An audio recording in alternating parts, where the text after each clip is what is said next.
Sorry about that, the video cut out at the very end. I wasn't able to show you exactly how I finished it.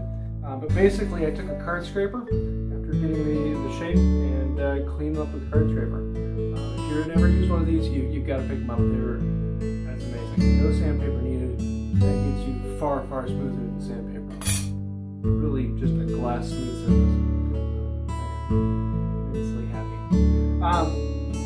I hope you like this. It was a fairly simple, quick video. I just wanted to show you what I was doing. These will be the bottom stretchers on the coffee table.